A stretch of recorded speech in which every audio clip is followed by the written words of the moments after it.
Om Asato Ma Sadgamaya Tamaso Ma Jyotirgamaya Mrityurma Amritam Gamaya. Om Shanti Shanti Shanti. Om, lead us from the unreal to the real, lead us from darkness unto light, lead us from death to immortality. Om, peace, peace, peace. Good evening and namaste everybody. Revered Swami Sarvapriyananda Ji Maharaj, the esteemed organizers from the Hindu Endowments Board, the Hindu Advisory Board, Gita Jayanti, and all the distinguished guests here. It's a great pleasure to be back here for the fourth and final talk in this series. So there's nothing final about study of the Gita. Never say for Gita and the text like this that I have read it. That shows shallowness. I am reading it. I am reading the Gita. I remember Mandukya Upanishad was being taught in a traditional ashram in the Himalayas. One monk was teaching, very great sadhu who has passed away now. He was teaching, starting Mandukya Upanishad with Bhashya and Karika and Bhashya. So in the first class, somebody asked, "Kitne din lagenge? How long will it take? How long will it take to be concluded? Samapt hoga. How long will it take to conclude?" And Swami, very affectionately, he said that concluding it is not the goal. In Hindi, he said, "Jab tak swas chalegi, mandukya chalegi." As long as you're breathing, mandukya will continue. Finishing it is not the goal. He is very gentle. So all Swamis are not so gentle. Another Swami, starting Sanskrit grammar class, admitted it's a little boring for most of us. For Pandits, it's very exciting to Sanskrit grammar. He's starting Sanskrit grammar class. So first class, very naturally, some student asked in the class, actually real story, "How long will it take to finish this book?" And that Swami I still remember, it's so funny. He said, "Aap to abhi nikal jao. You leave now." You leave now. So there's no end to it. But we go on studying. When you finish chanting Bhagavad Gita, you go back and chant the first shloka all over again. So that it's a cycle. Keep your mind there. So this time I selected Kshetra Kshetragya Vibhaga Yoga, the 13th chapter of the Bhagavad Gita, and the most important, the initial verses of the 13th chapter. And you saw those who were there day before yesterday, what a kind of a miracle where somebody handed me this book, Ramana Maharshi's selections of Bhagavad Gita shlokas. 42 shlokas, just 42 shlokas. And the first, of course, first is Sanjaya said that to whom Krishna spoke to Arjuna. The first verse selected as a Krishna's teaching, the first verse was Idam Shariram Kaunteya Kshetram Ityabhidiyate. According to Bhagavan Sri Ramana, according to Ramana Maharshi, most important, first selection, he starts there. Second verse, Kshetragyang chapi mam vidhi sarva kshetreshu bharata. Know me alone to be this one consciousness in all body-mind. So these two verses, we selected it. I liked it for my own purposes, I selected it, but you see the importance of it. Now, what is the purpose? We are Kshetragya, we are consciousness. What is the purpose of this body-mind? And by extension, the entire universe. Many answers are possible. When you get into Vedanta, this question will come again and again. After some time, when you think about it, question will come, oh, the whole thing is a projection of one Brahman appearing in all these ways. Why is Brahman appearing in all these ways? And there are multiple answers possible. Some of them very sophisticated philosophically. Some of them may not be philosophically so satisfying, but more psychologically satisfying, and so on. one of the standard answers across Indian philosophy, across Vedantic schools, is that this whole thing, this whole game is meant for our spiritual evolution, for our spiritual growth. That's one answer. How will we get spiritual growth? This kshetra, this body-mind which we have now, and we had others like this in the past, and we will have others in the future as long as we need to. This entire game of life and death. It is meant for our spiritual evolution, and it goes through two phases. Two phases. Bhoga and yoga. There is an ancient word for this, bhoga apavarga. It means, bhoga means experience. It means experience of pleasure and pain. Often in English we translate bhoga as enjoyment, but it's not always enjoyment. In fact, mostly it isn't enjoyment. It's a lot of pain and suffering. So bhoga literally means experience. Experience of pleasure and pain through this kshetra, identified with this body. Here is this amazing universe before me. I try to reach fulfillment. And I pursue pleasure, I pursue happiness, and I try to avoid pain, I try to avoid dissatisfaction, dukkha. I try to avoid it and attain sukha. And this is what we are trying to do lifetime after lifetime. And at one point we realize it isn't working. Then we look for a more enlightened way to achieve the same thing. How to achieve deep, lasting fulfillment and overcome suffering, transcend suffering. And we come upon spirituality. I'm using it in the broadest sense. This is the argument for all religions. They put it in different languages, and all spiritual philosophies. They put it in different language, different metaphors. But how can we attain fulfillment? How can we overcome suffering in this life? Then starts the path of yoga, apavarga, moksha. Now, how to do bhoga in this world? No need to teach us. Enough. We learn. We know how to enjoy in this world, and then how to enjoy in a sustainable way, how to enjoy in a wise way. School is teaching us, parents teach us, society teaches us. Education, holding a job, building up an organization, nurturing a family, all these are sustainable, wiser ways of enjoying in this world. There are otherwise ways also of enjoying, or not enjoying, but suffering, trying to enjoy and suffering in this world. So this is one side of it. In the same way, the path of yoga, it needs to be taught. The path of spirituality needs to be learned. And Shankaracharya, in his masterpiece, the Adhyasa Bhashya, the introduction to the Brahma Sutra Bhashya, there he says, Naisargiko ayam loka vyavahara. This instinctive life which we have got is natural. We are born with it. We don't need to go to school to learn I am body-mind. We are born with this. Lifetime after lifetime we have been cultivating it. But to arise from this, to know what we truly are, that we are kshetragya, we are the consciousness, we are aware, we are the awareness, the consciousness, the chaitanyam, experiencing body-mind and experiencing a world, that consciousness, we need to be taught. It has to be pointed out. Now from the Advaitic perspective, the problem, the difficulty, special difficulty lies here in spiritual life, is that this world and the kshetra, the field, body-mind, they all belong to one category, atma, anatma, object. You can see it, hear it, smell it, taste it, touch it. You can think about it, you can speak about it, you can do experiments with it. You can have science and religion and art all about it. But the kshetragya, the atman, the witness consciousness, that does not belong to this category. And in order to know or realize who or what we are, the senses are not enough. Even ordinary language is not enough. Science is not enough.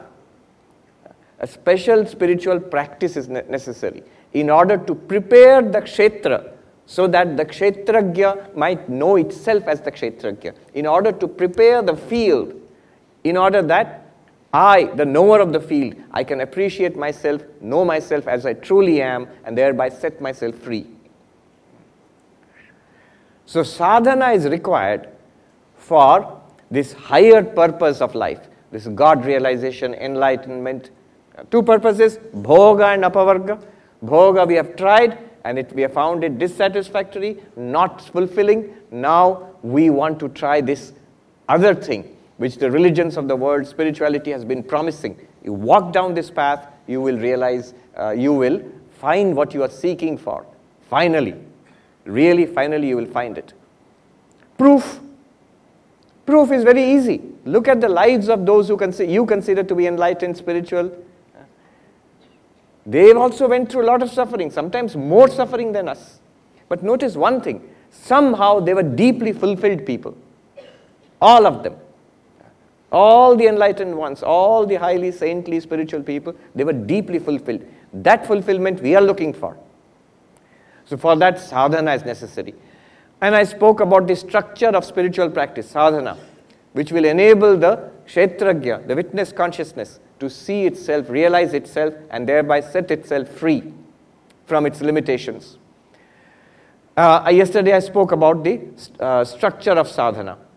There is karma yoga, there is bhakti yoga, there is raja yoga or dhyana yoga, and from an Advaitic perspective, at the peak of the pyramid, there is jnana yoga. Why privilege jnana yoga over everything else? Because the way, Vedanta sees the problem, Advaita Vedanta sees the problem. The problem is one of ignorance. It's already all right, but we don't know that it is all right. We need to know that it is all right. We need to know that we are Satchidananda. And to see that, not just read about it, to see that as a fact. So therefore, ignorance is the problem, knowledge has to be the solution. If knowledge has to be the solution, then Jnana Yoga, path of this spiritual, philosophical inquiry into who I am, that must be the way. Of course, the question might be that, what about the other paths? There are bhakti schools, those who talk about bhakti as the way to freedom. So they see the problem in a different way. Paradigm, the spiritual paradigm is different. In the bhakti approach, the paradigm is God exists and God can take care of you and solve all your problems. The problem is that you don't have faith in God, you don't surrender to God, you don't love God. So the solution will be bhakti. There is the yogic paradigm. They say that you are the Atman, but you don't see it because of the restlessness of your mind. So restlessness of the mind, chitta vikshepa, is the problem. Calm the mind down in samadhi, you will realize the truth. Different paradigms, different solutions. But here we are talking about the Advaitic paradigm. That's what we are talking about. Now, Sri Krishna comes down to, there's a phrase in English, I know where the shoe pinches. From the highest truth, you are pure consciousness. And that pure consciousness is not many. It is one pure consciousness shining through all bodies and minds. Sri Krishna says that, Kshetragyang chapi mam viddhi sarva kshetreshu bharata. In all bodies and minds, there is one awareness. So at that level, we are all one reality actually. This is the Advaitic teaching. And the entire world of difference, bodies, minds, and universe, is an appearance of that one reality. But that's very high philosophy. Very high philosophy. One sadhu said, बहुत बड़ी-बड़ी बातें करते हैं आप, कभी छोटी बातों पर भी ध्यान दिया कीजिए. Let us now look at the little details. Little details means, Swami Vivekananda said, take care of the means, the end will take care of itself. Pay attention to the means, and then you will see the result. So what are the means? Sri Krishna then, in the 13th chapter, he gives us 20 practices. They seem like qualities. They're not qualities. The moment you say humility, then uprightness, simplicity, so these are qualities, I don't have them. No, they are practices. Practices are things that we can all do. So all he's asking us is, be up and doing, improve this. Suppose you have it, congratulations. You don't have these things in your life, get them in your life. It is entirely possible to get these things in your life.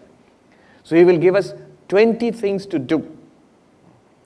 We have been asking, I understand all that, now what do I do? Well, Krishna is telling you now, going to tell you, what do you do? And these 20 are so important. He says, these 20 are jnana. You want jnana, you want knowledge, you want to become enlightened? Yes, I will give you jnana. All right, tell me. Then he gives us these 20 practices. And he says, these 20 are jnana. And Shankaracharya explains that by these you attain jnana and not without these. And therefore they are synonymous with jnana. See, these 20, I mentioned something called the ethical manifestation paradigm of enlightenment. In an earlier talk, I said enlightenment, God realization, you can see it in two ways. One is called the paradigm shift. I thought I was body-mind. Now I realize I'm pure consciousness. I thought I was kshetra, field. Now I realize I'm kshetrajya. Chidananda Rupa Shivoham. I thought I was this fellow called Sarvapriyananda. Now I see Chidananda Rupa Shivoham. I thought I was this human being. I have now realized my Buddha nature. So this is the paradigm shift, huge shift in what we see about ourselves and everything else also. This is one side of enlightenment. But there is another side of enlightenment, equally important. If I am enlightened, then the qualities of an enlightened person, the behavior of an enlightened person must manifest in my life. The love, the fearlessness, the serenity, the compassion, all those things must come. I can't be the same grumbling, irritable, grasping, petty fellow I was earlier, and after enlightenment I continue to be like that. That enlightenment is not very inspiring at all. So ethical manifestation is another side of enlightenment. So these are two paradigms of enlightenment. The paradigm shift and there are no two paradigms, two sides, two aspects, same enlightenment, and the ethical manifestation. Now what ethical manifestation? These 20, they are not only practices, but they are also the qualities you will see in an enlightened person, manifesting naturally. I mentioned this in the first talk when Krishna is asked this question by Arjuna, what is it like to be enlightened? And then Krishna gives the whole Sthita Prajna, a few verses on the one whose enlightenment is stabilized, the one of stabilized wisdom. And then he gives several descriptions. Before that, Shankaracharya in his commentary, when the Bhashya says, Sarvatra eva hi adhyatma shastre, kritarthasya lakshanani, yani eva kritarthasya lakshanani, tani eva sadhanani upadishyante. In all spiritual texts, when you discuss the qualities of an enlightened person, the qualities of a saint, qualities of a Jivan Mukta, those become the practices for the rest of us. So these are actually found in the lives of spiritually advanced people, enlightened people, and these are also practices to attain that state. So have to be taken seriously. Why seriously? The moment you say, be humble, be truthful, be upright, you immediately say, oh, why I had come to hear about Atman, Brahman, consciousness, Samadhi. What is this, be a good boy or good girl? This is too simple. I love this story. Somebody went to learn meditation and went to a meditation teacher, yoga teacher, and said, Dhyan sikhaiye Mahatma ji, please teach me meditation. And the yoga teacher said, all right, yama, niyama, first tell the truth, be self-controlled, be non-violent, all those yamas and niyamas he started teaching them. This man said, hey, wait. All these things I learned in kindergarten. Be a good boy, I've learned that. Please teach me asana, pranayama, pratyahara, withdrawing, dhyana. So, हमको ध्यान सिखाइए, आसन सिखाइए. Then the sadhu said, and this works, it's a beautiful thing, but it works only in Hindi. I'll tell you in Hindi and translate. That yoga teacher, he said, आप अष्टांग योग सीखेंगे या विकलांग योग सीखेंगे? Are you going to learn 8-limbed yoga, you know, the 8 limbs of Patanjali yoga, yama, niyama, the asana, pranayama, then pratyahara, dharana, dhyana, samadhi. So 8 limbs of yoga. Are you going to learn 8-limbed yoga, or, you know, Vikalang would be 1 or 2 limbs are missing, handicapped yoga. Not a politically correct thing to say. So if you cut out the first 2 limbs, moral and ethical practices, yama, niyama, and you say, teach me asana, how to sit. And that teacher is saying, black money par asan bichhaoge, dhyan hoga. I have undeclared income, and then put my asana on that and sit in meditation. Can you meditate? No, it's not that easy. So these practices are essential. They are the unglamorous hard work of spiritual life. Swami Ashokanandaji, who was in our Vedanta Society of Northern California, so he would tell people to do selfless service, work, do good to others, work in the ashram. He was a great advocate of hard work. And then somebody complained. So he wrote that, you think that Swami doesn't consider me fit for meditation. That's why he is telling me to do karma yoga. Well, I will show him. And Ashokanji writes, you will show me, but not in the way you think. So karma yoga, this selfless work, ethical practices are foundational, very important. So we'll go into that now. 20 things to do.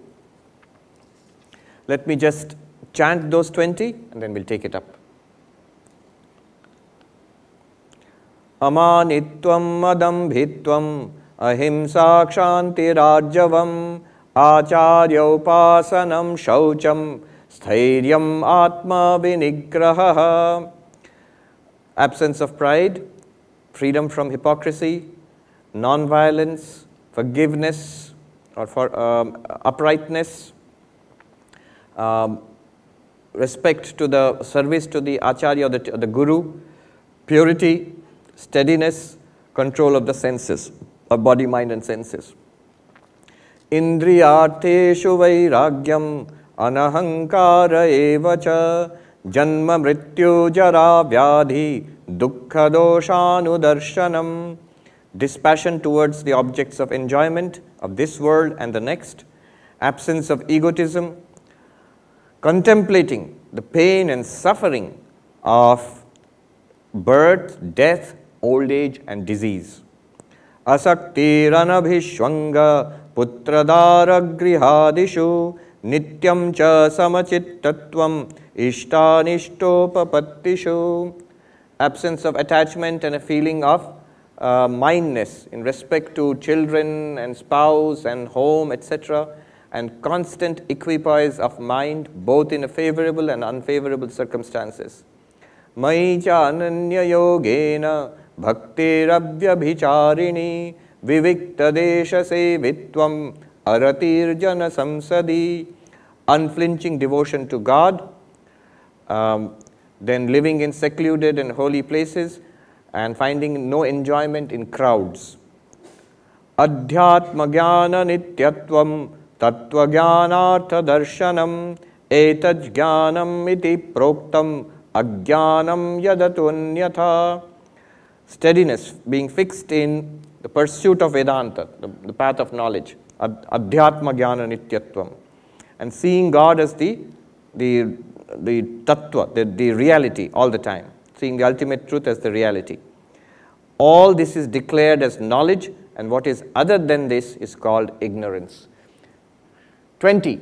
How are there 20? That's, I can give it to you as homework. Go and count, there will be 20. And these 20 are knowledge. He doesn't even say these are means to knowledge. He says these are so important, you can consider them to be knowledge itself. And he also mentions the opposite of each of them. That's also homework. Find out these 20, write them down, see what are the opposites. So, amanitvam is humility, and the opposite would be arrogance. So like that. 20.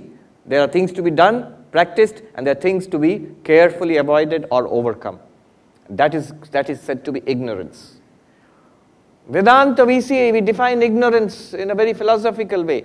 Not knowing that I am Brahman, that's ignorance. But then what are the manifestations of not knowing that I am Brahman? These are the manifestations. You tackle them where you find them. So, let's get into it. Amanitvam madambhitvam ahimsa kshanti rajyavam acharyopasanam shaucham stairyam atma vinigraham. The first one, amanitva, is humility. Mani means a person who feels himself to be glorified.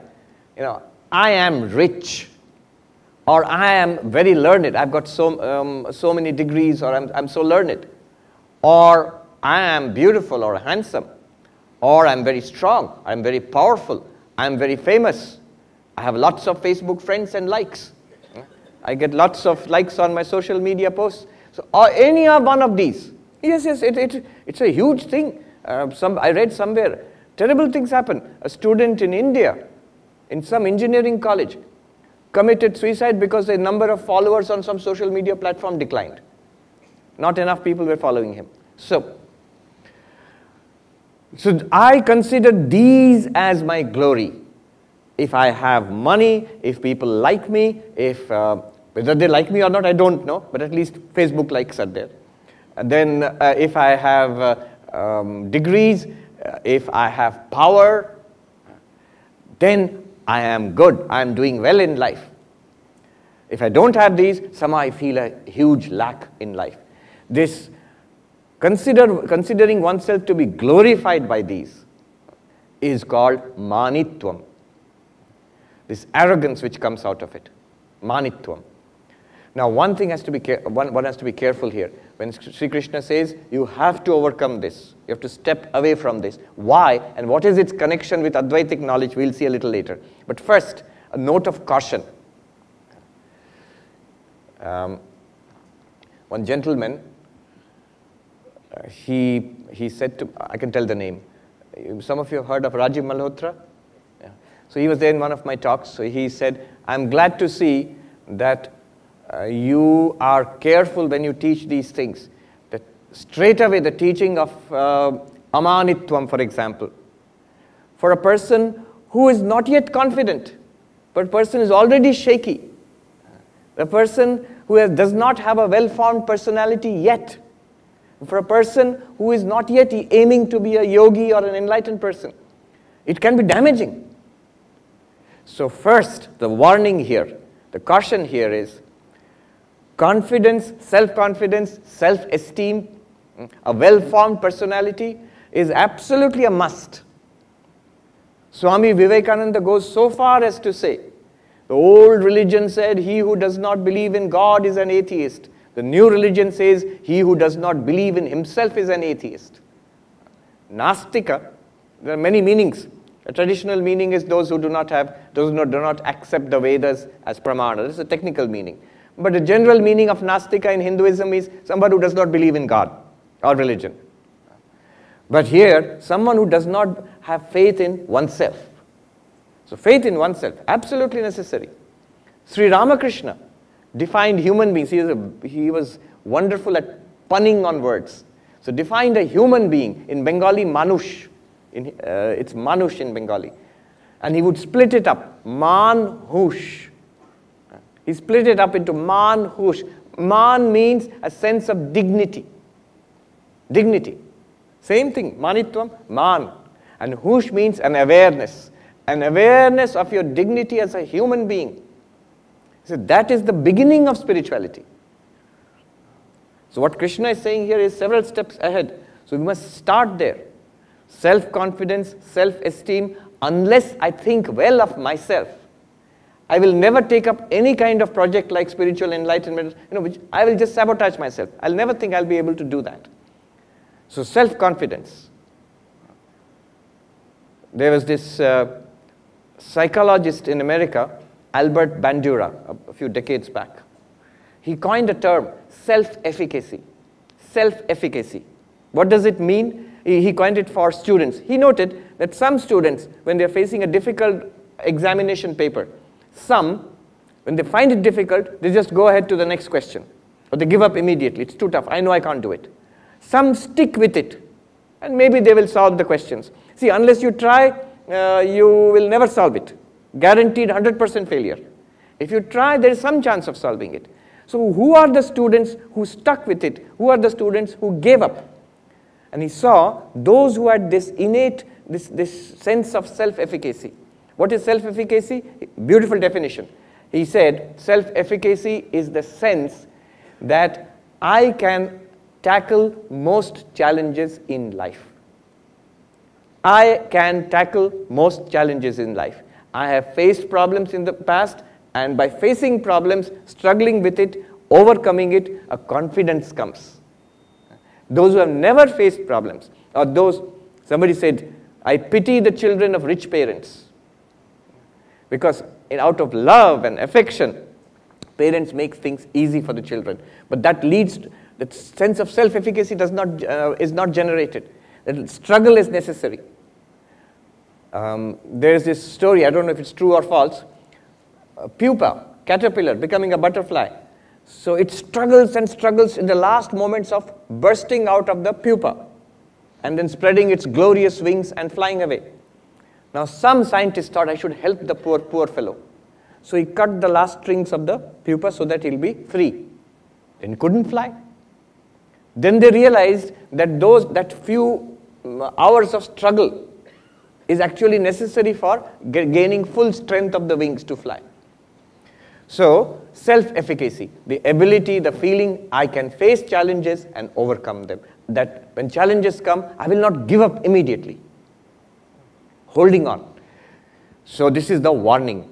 Amanitvam does not mean being,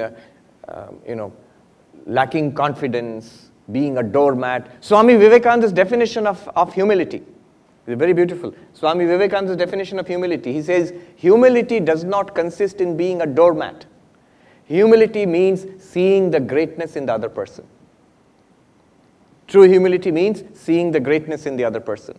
One of Swami Vivekananda's, I won't say disciples, Josephine MacLeod, because she never said, I'm a disciple of Vivekananda, the American lady, she said, I'm his friend. She writes, she was very well connected in American and European society in those days. So she says that when I met the Tsar of Russia, I felt how great he is and how insignificant I am. When I met Swami Vivekananda, I felt how great he is and how great I am. See, this is something that Vivekananda could arouse in people around. A sense of their own glory, greatness, limitlessness. Somebody wrote about Vivekananda, the sheer size of the man, not physically, a kind of vastness of presence. Something that it was in his expression, in his eyes, and he could transmit it to others. Something that would go on working in the lives of others even long after Vivekananda was gone. So this is the real nature of amanitvam. It is meant for confident people. First develop a sense of personality, integrated personality, confidence, then. Now what is wrong? Let us go deeper into this. What is wrong in being proud of wealth and I'm well born. I'm translating from the Gita now. I am well born. I am successful. I am strong. I am rich. These things I have achieved today. Those things I will achieve tomorrow. See, that's great. What's wrong with this? Krishna says these are the characteristics of demons. Yeah. From an Advaitic perspective, let us consider this little deeply. The Sanskrit word mana means measure. Mana means to measure. What can be measured? Only the limited can be measured. Whatever is limited, body, age, weight, degrees, wealth, Facebook likes, these are all limited things. They can be measured, they can be counted. And those who identify themselves with this measurable, limited thing, the term for them is mani. Mani. Nothing wrong as such. But what happens is, when you are seeking liberation, enlightenment, freedom, when we are seeking our own infinite nature, to hold on to the limited is to limit oneself. What is my glory? Is it my glory that I have a few dollars in the bank. I have an old and moth-eaten certificate from a college. I have some uncertain number of friends on Facebook. Is that my glory? Or is my glory that I am Satchidananda, Chidananda Rupa Shivoham? What is my glory? Is it my glory that I have got a group of people who continuously praise me? Or is it my glory that I am the child of God? The Lord is my father. The Lord is my mother. So what is my glory? Manitvam means to hold on to the limited, to hold on to kshetra. What is limited? What is measurable? Kshetra. Body, mind, and everything associated with body, mind. If the kshetra, you the consciousness, if I the consciousness, forgetting my own glory, I keep on holding on to the glory of this body, then this is the problem. I will never be able to appreciate my limitless free nature. That's why this is the connection with Advaita Vedanta. This is the connection with Kshetra and Kshetrajna. Amanitvam. Step back from these things. If these things are there, if you are rich, if you are learned, if people like you, you are young and beautiful, handsome and strong, congratulations, good. Where do these things come from? They all come from, in our way of thinking, they come from punya. Congratulations, you are a punyatma. They come from past good karma. You are a punyatma. The downside of it is you are using up your punya. You are using up your past credit. So get all these nice things in life. By the way, Vedanta is the greatest use of punya. They say, the belief is that if you have a lot of good karma, good merit, you have a pleasant life. Things go your way. Everything, family, job, everything goes, health, everything goes well, generally. If you have a lot, even much more, lots and lots of good karma, then you come to Vedanta. Then you become interested in spiritual life. No, it's a belief.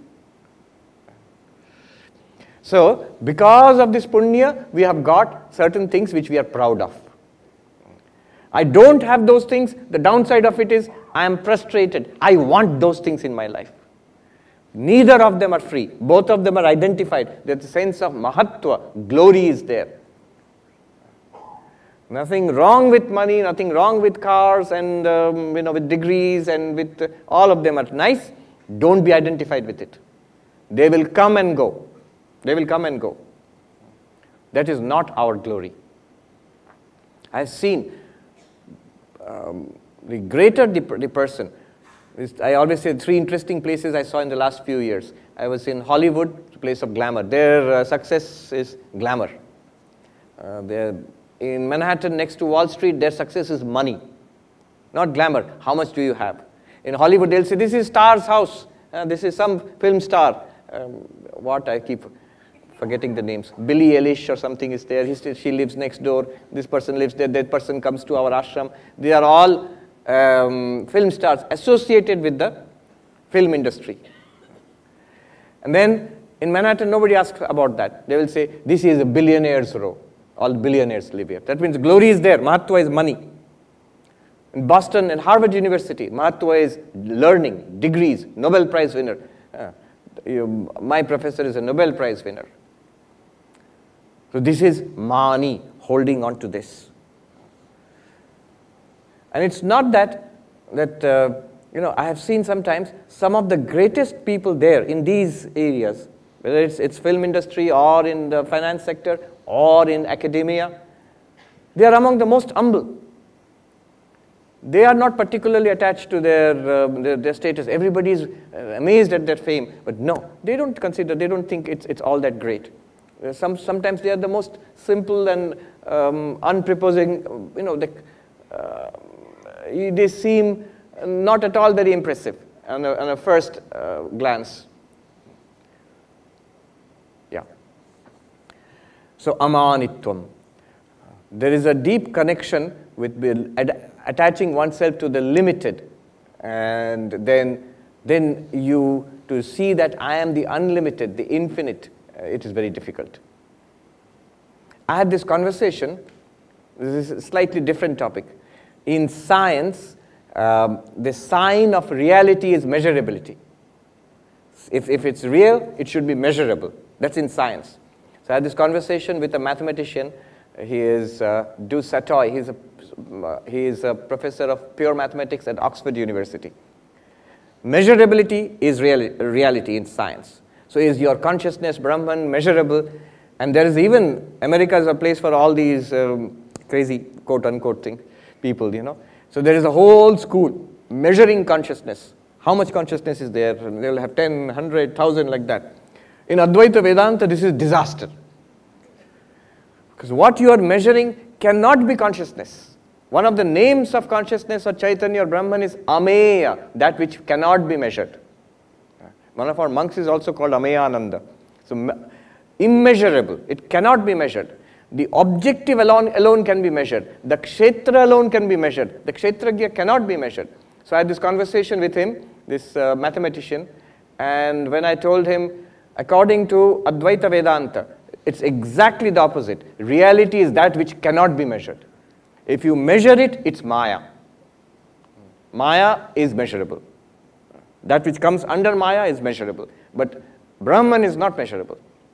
And you are that immeasurable Brahman.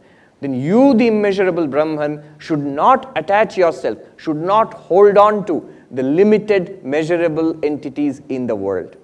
So this is the deep philosophical meaning of amanitvam. See how it connects with Advaitic realization. The next one, adambhitvam. This is a funny one. Dambha means, it's often translated in English as, here it is, hypocrisy. Adambhitva means freedom from hypocrisy. Literally what it means is, mana and dambha. Mana is the attachment, self-glorification based on actual qualities which I have. The amount of money in my bank, so I am a multimillionaire. But dambha is glorifying oneself based on qualities I don't have. So I have got something, I exaggerate that. We love to do it. You really have some qualities, and because I love it, I want to have more of it. I start projecting that I have more of this. I love learning. I love being esteemed as a learned person. I want to show off that I know much more than I do. I love to be known as a rich person. Then I want to show off. Actually, I have much more money than I actually do. So it's very popular. I don't know about here, especially in the big cities in the United States. You never know how rich a person is. So it's all on credit. You see all fancy goods and an apartment and house. Oh, very rich. 2 days later, homeless. Because possessed by the bank. The bank has come and taken over the apartment or taken away the car or something. So it is a glory based on something I really don't have. Somebody recently told me there's a new company which is doing very well. What they do is they prepare executive summaries of books. So the selling line is, it's doing very well. It's a good thing, in many ways good. But the thing is, the selling line is, then you can pretend to be well-read. You don't need to read the books. Just read one page, you know that. Now, why would one want to do that? Dambha. Dambha. I am one thing, I would like to be another thing. Being that thing, I am not so learned. I would like to be known as a person who has read all those books. And I have not read all those books. I know I cannot read all those books. Now, somehow can I appear to have read all those books? And I would love to do that, because reading those books is not my goal. To be known as a person who has read all those books is my goal. The classic example of a so-called scholar who had so many books I have read all of that, and then somebody found many of the pages had not been cut. In the old days, the books pages used to sometimes. So mana and dambha. I am reminded of a very touching story. Revered Swami Bhuteshanandji Maharaj, who was the 12th president of our order. He was also a great scholar. In his youth, before he became a monk, he was a student of philosophy, and his professor was a world-renowned professor of philosophy, S.N. Dasgupta. Nowadays people don't recognize that name, but 5 volumes, History of Indian Philosophy. and he was the King George V scholar, professor of moral sciences in Calcutta University in those days, pre-independence of India. So he was a great scholar, but see, Mana and Dambha, the Swami told us a story. With sorrow, he told us that one day we as youngsters went to this very eminent scholar's house, our professor's house. Books were all over, in the shelves, on the table, on the chairs, on the floor also, so many books. And this professor in those days, very British, in three-piece suit and boot and all, he came and he sat there. There were these texts, it's difficult to say it also, Vedic texts on the floor. He put his booted foot on the book and he said, all these books, I have read all of them. And the Swami said, as students, we are standing in the corner and thinking, this is the result of having read. But that is also, I will give credit to that professor. He has really read all of them. Manitvam, it's his glory. But there are those who, without having read the books, without having that money, without having those degrees, in India in those days, pre-independence days, to have a BA or BSc degree was a very great thing. Nowadays, not so important. And one gentleman, I heard this story, he would write proudly, Mr. So-and-so, BA, within brackets, failed. Failed. This is Dambha. So, hypocrisy. Why hypocrisy? Because even if I know the qualities I don't have, but I want the respect from others. See, underneath all this is a very Vedantic theme. I know somehow, I sense my own glory, but the glory belongs to the Kshetrajna. I'm trying to discover it in the Kshetra, in the field, in the object. All right, deeper Vedantic analysis of this. What's wrong with all this? As such, in the world, it's not good to be a hypocrite. It's an awful thing. But Vedantically, from philosophically, what's wrong? It runs very, very deep. The problem runs very deep. What is Maya? What is Adhyasa, in the technical term in Vedanta? You will be stunned to see the definition of Adhyasa and the definition of hypocrisy are one and the same. Atasmin tad buddhi. Those who have done Vedanta, they know. To see something where there is no, such thing is not there. To project something what is not there. Infinite existence, consciousness, bliss is projected as a material, limited material universe. What is not there appears. That is exactly the definition of hypocrisy at our level. What I am not, I project myself as that. That tendency is exactly the opposite of the non-dualistic Vedantic ideal. So, adambhitvam has a deep connection. Do you see those who have studied superimposition, Maya, do you see the definition of Adhyasa, superimposition? I am body-mind. What is the body-mind? I. What are you? Body-mind. This mutual superimposition. What is not there, I project it and identify myself with it. What is veiled, hidden. In our day-to-day language, what do we call it? We call it hypocrisy. So, adambhitvam, Sri Krishna says, reverse this, step back from this. Ahimsa, non-violence, very, very important.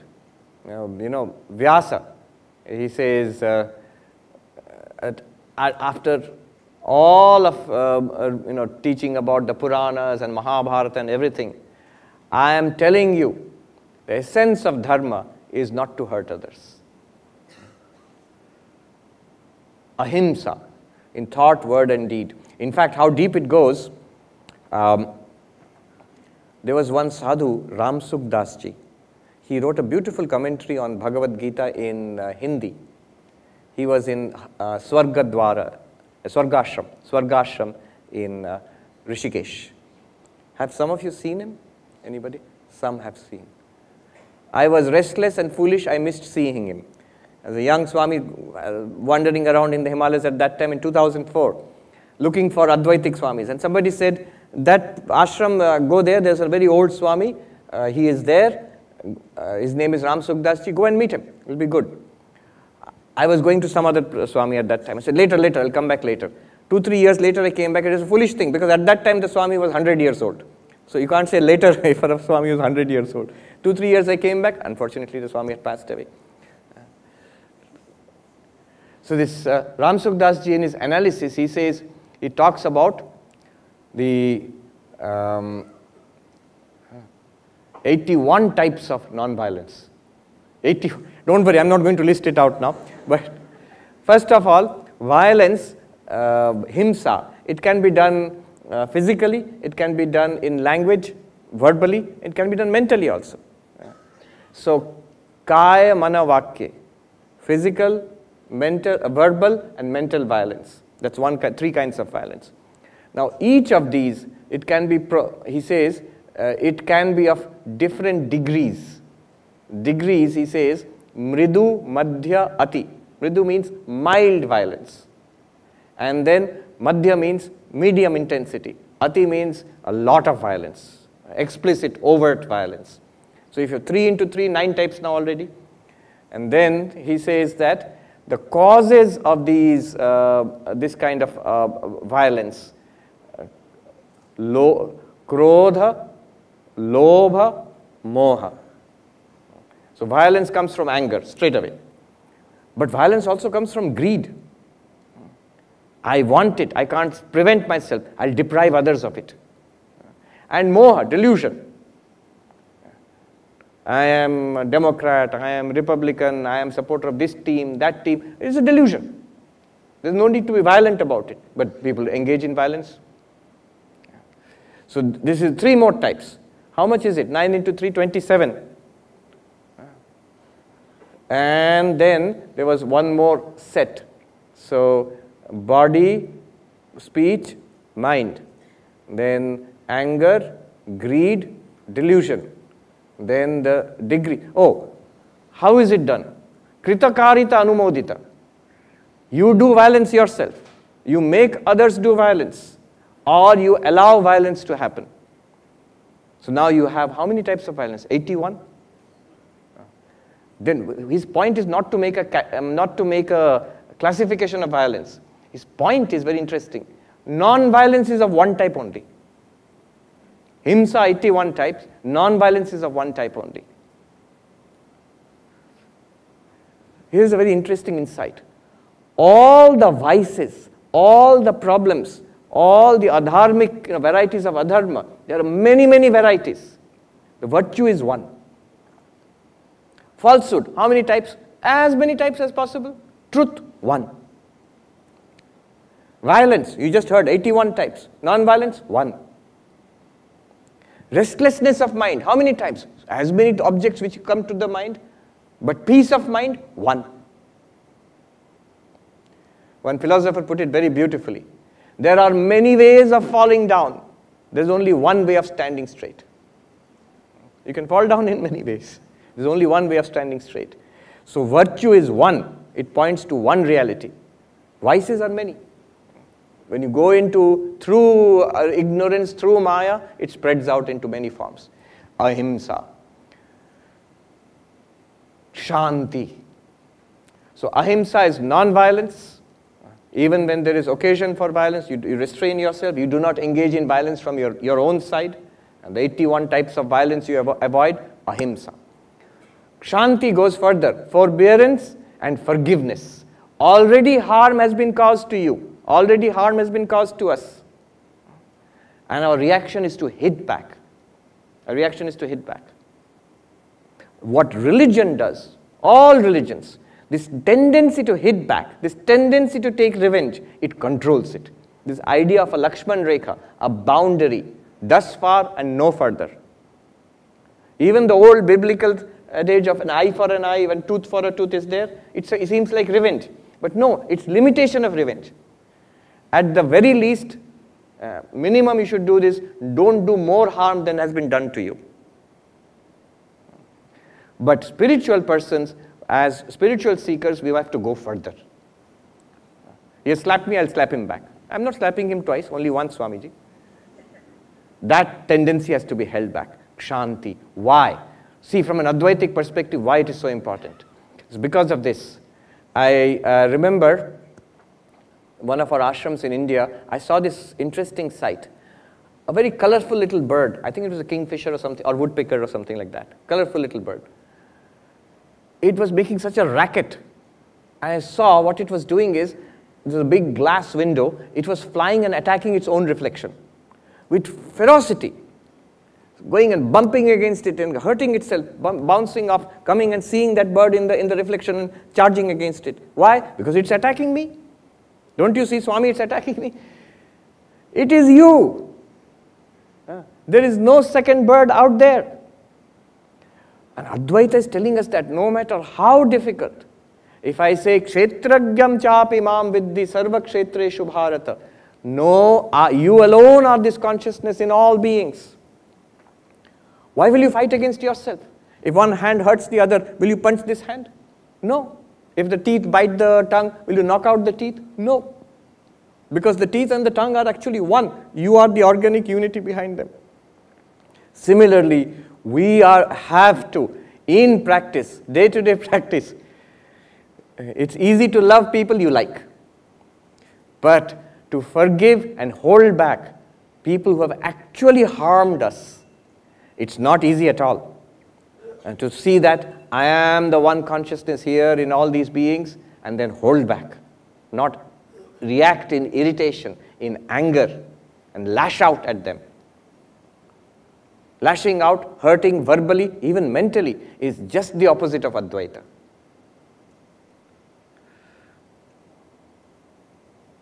Swami Vivekananda says, the basis for ethics is this oneness of all existence. Why should I be good?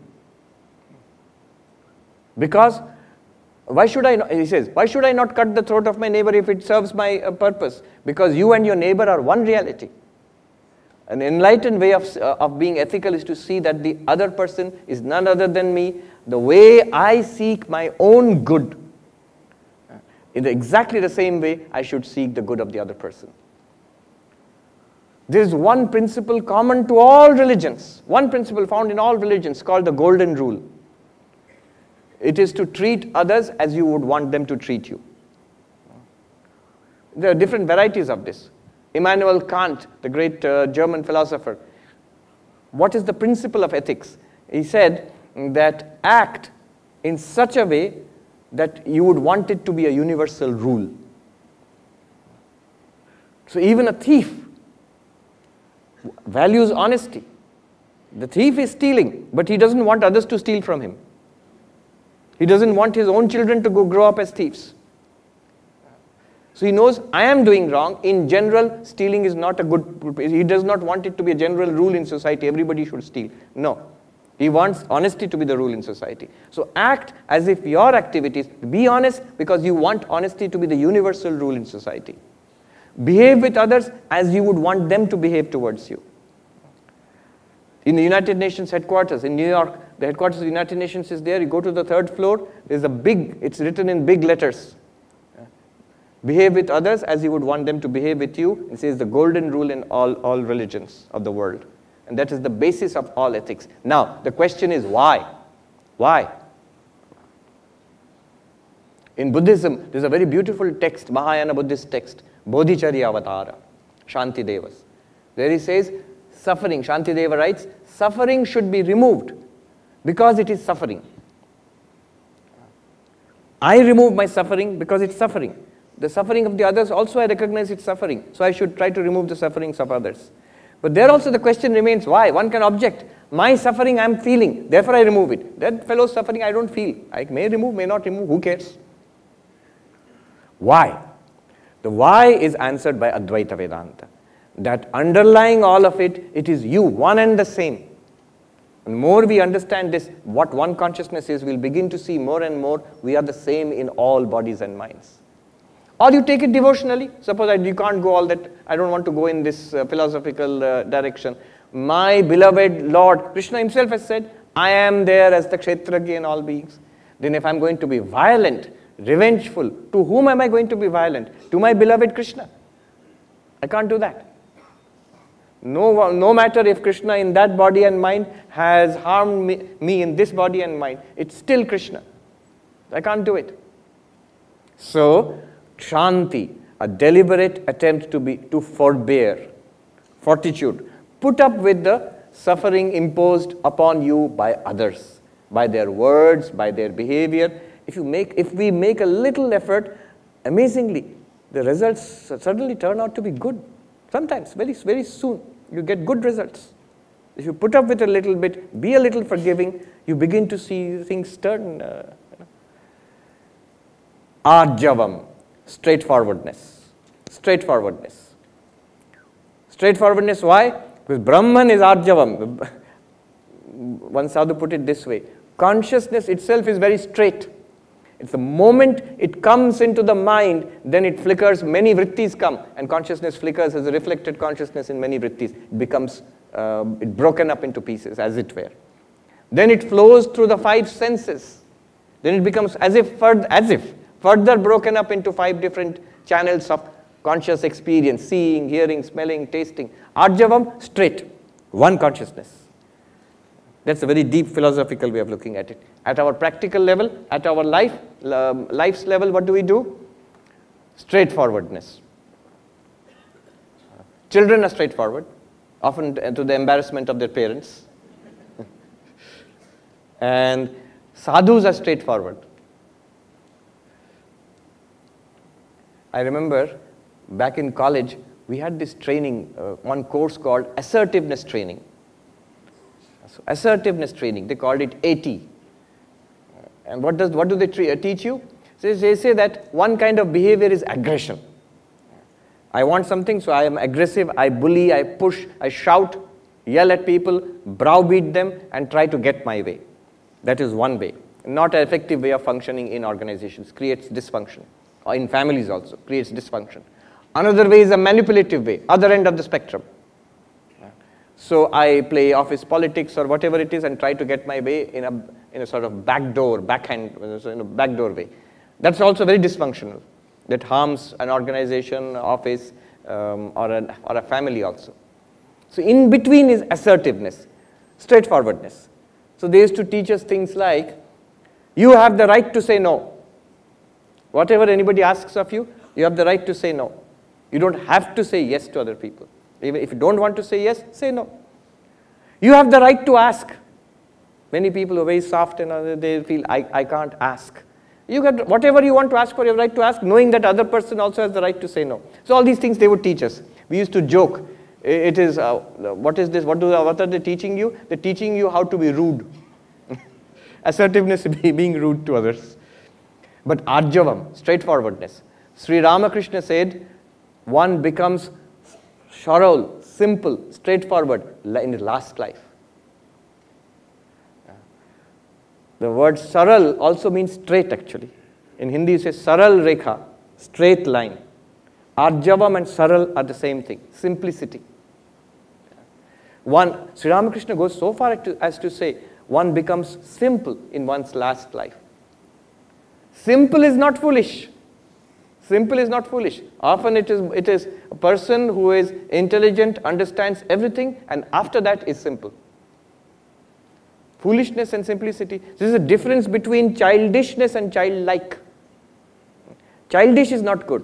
Childish for a child may be acceptable or tolerable. Even for a child is not good. For a grown-up, absolutely not. Childishness is not good.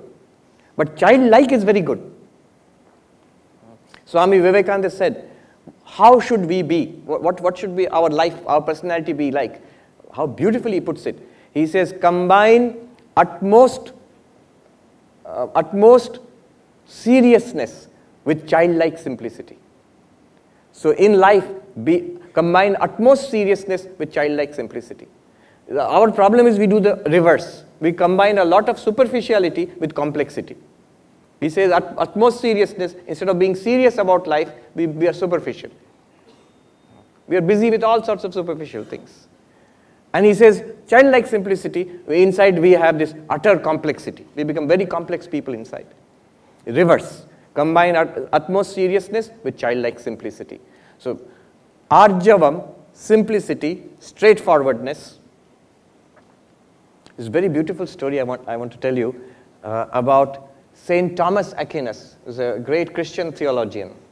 in the medieval, about 800 years ago. So he was one of the greatest scholars. But when he was a student, he had just joined the Christian monastery to be, so they were being trained. The story goes like this. He was very big and slow. So all his friends, others, young monks, they made fun of him. They used to call him he's like an ox, like slow. So they would tease him. One day in the class, they ran to the window of that monastery, and the other students on purpose were saying, look, look, the cows are flying. And then this Thomas Aquinas, he ran to the window to see. And everyone else burst out laughing. What a stupid fellow you are. You don't know cows can't fly? You believed it, cows can't fly?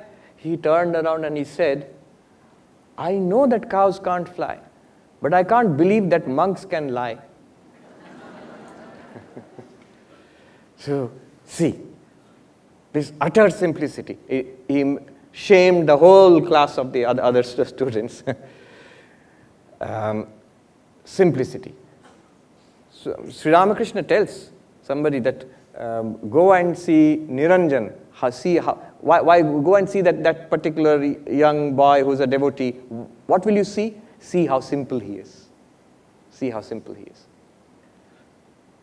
If I'm simple, people will take advantage of me. That is the usual. No, they won't. There is a saying, nothing confounds the clever so much as simplicity.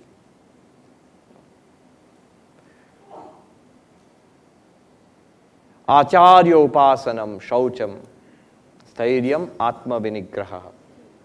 Acharya upasanam means respect, devotional, respectful service to the teacher. That's the usual way we understand it. Acharya is the guru or the teacher who transmits the spiritual knowledge to us. But there is a deeper meaning to it. When Krishna is saying this, there is a meaning connected to the Advaitic teaching. What is Acharya Upasanam? It's a very powerful practice. What is the practice? It is Upasana. The word Upasana means worship. But if you see literally what does it mean? Asana means to sit. Upa means near. Upasana means sitting near. So when I do worship of a deity, Krishna Upasana, that means sitting near Krishna, worshipping Krishna basically. Acharya Upasana means sitting near the Acharya, which sitting near means sitting near the realization of the Acharya. The teacher, the enlightened one. What is the realization of that enlightened one? Let me download that into my life. Today we were discussing, at one time it was very popular, neuro-linguistic programming. People used to talk about that. How do you learn something? So there's an expert, and we try to imitate him and try to download the way that expert thinks, works, whatever the field is. The whole idea of mentorship and apprenticeship is that there are things which can be taught in a classroom through PowerPoint, through textbooks and case studies. That's good. But if you want real skill, at sophisticated, at a higher level, then you see in all these professions, there is apprenticeship. What is internship in a hospital? It's apprenticeship. In a law firm, the top levels of companies, you're supposed to shadow the CEO or the head. What is that? Why can't you just give a manual? No, you must stay with the expert and you begin to understand. And it's something like downloading. There are a lot of non-verbal learning that takes place. So Acharya Upasana means staying with the teacher, close to the teacher, so that the wisdom, the knowledge that I have, that the teacher has, I am Kshetragya, I am pure consciousness. The serenity in the mind of the Acharya, the actions of the spiritual teacher, these things are downloaded. It's not so easy to do it from books. So you stay with a person who is enlightened, or we don't know who is enlightened, or at least spiritually advanced. And you download this from that person. I remember this Zen story, very nice. Two students went to a Zen master to learn Zen Buddhism. The master did not teach them anything, just gave them some work in the monastery. And one student began to get irritated as the weeks passed. Morning to evening we're cooking, cleaning and all of this. When is he going to start teaching us the classes? I'm dissatisfied. I'm going away. How about you? And the other student said, no, I'm okay. You're okay. He's not teaching us Zen. What are you learning here? What did you come here for? And the other student said, I came here to see how he ties his shoelaces. This is the downloading. Shoelace is secondary. The whole, it's a very beautiful word in Sanskrit, bhava. The whole attitude is downloaded sort of from the teacher. Why I'm saying it's a powerful spiritual practice in every situation in life. Whether you are sitting in meditation, I am not sitting in meditation. How would Vivekananda meditate? How would my Guru meditate? Suppose I am not here. My Guru is sitting in meditation. Vivekananda is sitting in meditation. How would that meditation be? It has a very powerful effect on the mind. See, don't tell your mind, try to meditate like Vivekananda, or try to meditate like Krishna. The mind will tell you, you are a useless fellow, you can't meditate like Vivekananda, so no chance. But if you tell your mind, I am not Sarvapriyananda, I am Vivekananda, Vivekananda is sitting here. This is Vivekananda's body, this is Vivekananda's prana, Vivekananda's mind, Vivekananda's intellect. Now in deep meditation, you will see. Immediately, the quality of a meditation will be something else. Acharya Upasanam, the deep meaning of that is, in meditation, in study, in interaction with others, in facing physical illness, bad behavior from others, challenges in life, how would that enlightened person, Vivekananda, Ramana Maharshi, Ma Sharada, how would they face this? What would they do, what would they say, and what would they think? Your mind already has a pretty good idea. If you have read the lives of them, if you admire them, you already have some kind of an idea. Modern psychology is using these. At Columbia a few months ago, there was a seminar, and the professor made us go through an exercise. He says that, this lady, Lisa Miller, she said that when you have a serious problem, a crisis to face, then think of some ideal person in your life. It could be Socrates, it could be Vivekananda, it could be Krishna, it could be your Guru. Imagine you're sitting down with this person. Also imagine another person who is your well-wisher. May not be a highly enlightened person. Maybe your grandmother or your mother or father, whomever you're close to as a well-wisher. Sit down with that person. These two people who are sitting here, an enlightened being, and this very close, intimate well-wisher. Tell them your problem. What are they telling you? Tell me, what are they telling you? Now, what is the technique being used?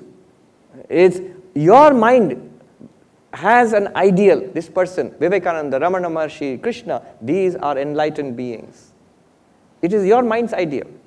Now, you're tapping into that ideal. You're asking that ideal to speak to you. Your mind has a certain source of trustworthiness, comfort. Might be mother, grandmother, father, somebody. You're tapping into that source of comfort. Now you're getting advice from that. This is a modern psychology, positive psychology, they use these techniques, but the Acharya Upasana works in that way. Shaucham, cleanliness. We all know from childhood, first thing we learn, cleanliness is next to godliness. So purity, physical, mental, purity, external and internal purity. Stairyam, very important. Steadiness. In this day and age, very important. Always important in this day and age, important in the age of YouTube. It's everything. There's a spiritual supermarket. Everything is available to you. The Advaita Vedanta, the temple rituals are available to you. Vipassana meditation is available to you. Dzogchen, Tibetan Buddhism is available to us. All sorts of spiritual technologies, philosophies are continuously available to us, and many of them are genuine at a pretty high level also. Now what happens is, they are fine, we are not fine. We are restless. We have a tendency to jump from one thing to another. The best thing is to be steady in one thing. There is no harm. Vedanta is very wide and broad. Vedanta never tells you that stop exploring. You be steady in one thing, hold on to one. It could be bhakti, it could be the Vedanta, Advaita Vedanta, Jnana Marga. Steady in that. Then take a look. And I'm partial towards Advaita Vedanta, the Jnana Marga. So I can say from Advaitic perspective, from this perspective, it's like sitting on top of the Mount Everest. Everything else will fall into place. You will be able to see the merits of every other position. What they can do and they cannot do. It's, you might say that you are bragging about your own philosophy. Well, I have to. I mean, I'm being honest. This is what I really think. It is so sublime and so high a position, extraordinary. From that perspective, every other teaching, you can see the point that they're trying to make and the utility of it. So, but anyway, stairyam, steadiness in one path. And be open to all paths. Enrich yourself. Atma vinigraha, a control over our senses. See, it always comes around to this. Even the first lecture, after the stages, in one's realization, I am one consciousness. Kshetragyam chapi mam viddhi sarva kshetreshu bharata.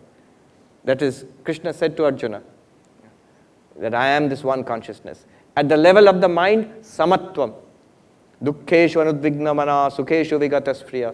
Unshaken in sorrow, not hankering in times of pleasure and enjoyment. And in terms of action, asangatvam. This is detachment. You go through life, don't get hung up or stuck anywhere. All of this, the next step, Krishna says, yada sangharate chayam kurmangani eva bharata. Have the ability to control your senses. All this Vedanta is there. Somebody comes and gives a slap, immediately give another slap. What happened to your Vedanta? At that moment it did not work. Why it did not work? Because the senses have a certain autonomy. I haven't brought them under control. They react the way they are used to reacting. One sadhu in Gangotri, we used to study Ashtavakra from him. So, old Punjabi sadhu. We were sitting at his feet. One day, while teaching Ashtavakra, he put the book on his knee and he looked at us and he said, Haath, in Hindi, I will translate, Haath mein shastra hain, और दुश्मन से दो थप्पड़ खा के रोते रोते आ गए क्या मजा है Mahatma ji. You have weapons in your hand and the enemy comes and gives you a couple of slaps and you come back weeping. What's the fun in that? So the enemy is anger, greed, the desire to retaliate, lust. All of these are enemies and they provoke us and we fall for it. We react. And then we say our Vedanta did not work. You have, these are weapons. He says, what are weapons? These verses of the Ashtavakra he was saying. These are actual weapons they are practical. They are meant to be used in life right now, not after enlightenment. After enlightenment, problem is solved. Right now, you have to engage in this Kurukshetra, this battle. So, control of the senses, so that I can effectively manifest this knowledge in my day-to-day life. And the more I manifest it, as Albert Bandura would have it, the more spiritual self-efficacy I will have.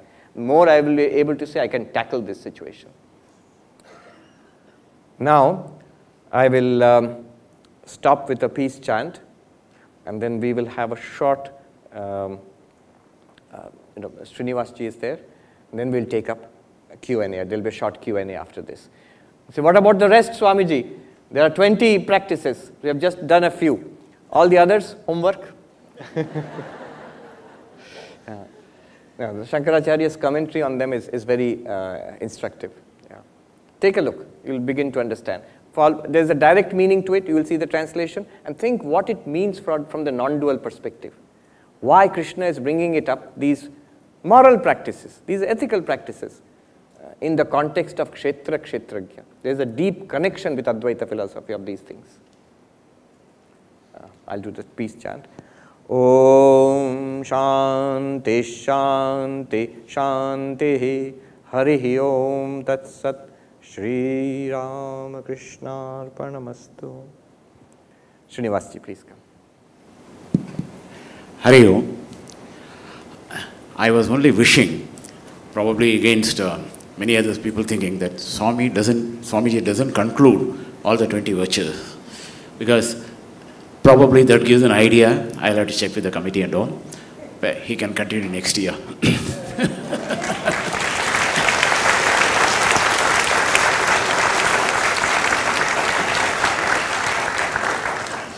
So please, dates and everything, we'll try to see, and we'll, of course, I have to check with the committee and the HEB and all, we'll see about it. But that's a basic desire which we all share, and above all, we have to see Swamiji's convenience also for that.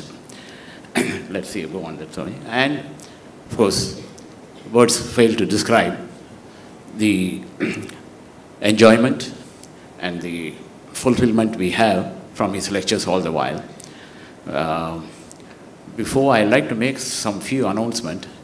The lecture has ended here, but Swamiji will be giving another lecture, Light of Lights, on the Sunday, 11th December at Ramakrishna Mission at 5 o'clock in the evening. So please do come there over there and listen to exploration of Tatvamasi over there, which he will continue there, I think so.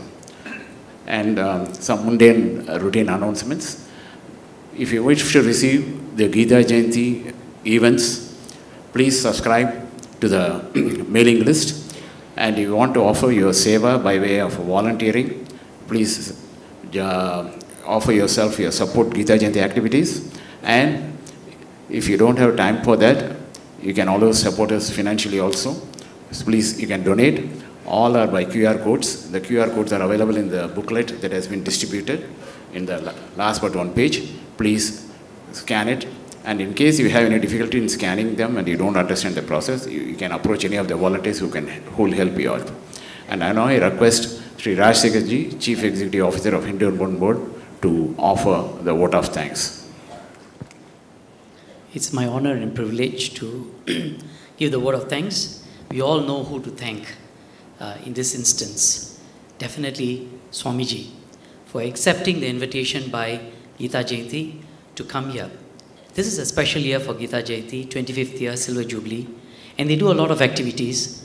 Of that, the International Gita Forum is the crown jewel.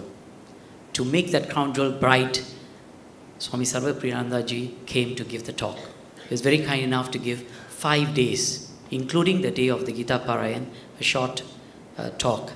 So we have listened to him for the 5 days. There's a lot more to go, as he says. Often we get people come to us to guide us, but we should be there to be guided. I think we were guided for the last 5 days. He has illumined the path, but we shall continue.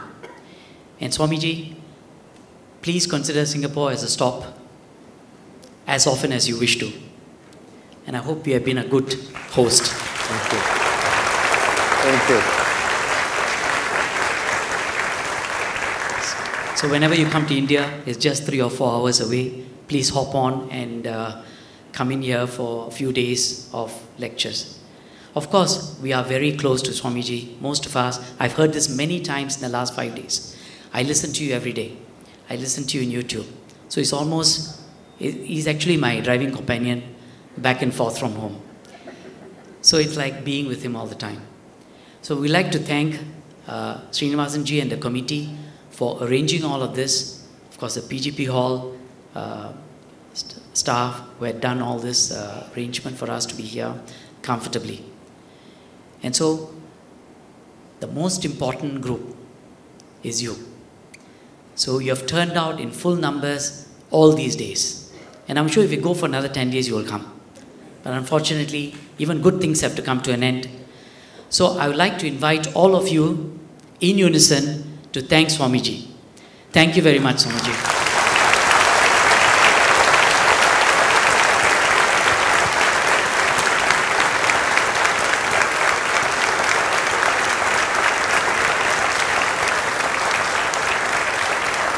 Thank you, and hope to see and listen to your discourse again very soon. Thank you. Thank you. Yes. What I think Rajsekhar summed up the whole our feelings. Thank you very much for appreciating Swamiji's lecture by your non-stop clap. He could not say something that I have to say. We also thank Hindu Environment Board for supporting all these activities.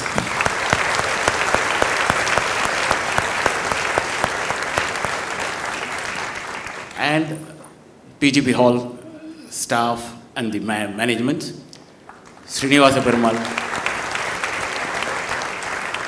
Srinivasa Perumal Temple office and the staff, especially the kitchen.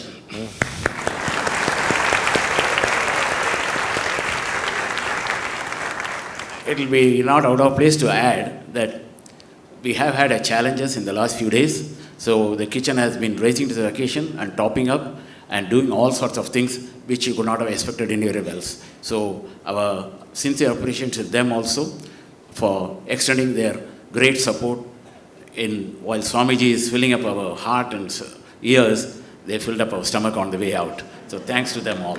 And now I hand over the floor to Swamiji to continue with the question and answer session. Thank you. Thank you. Thank you.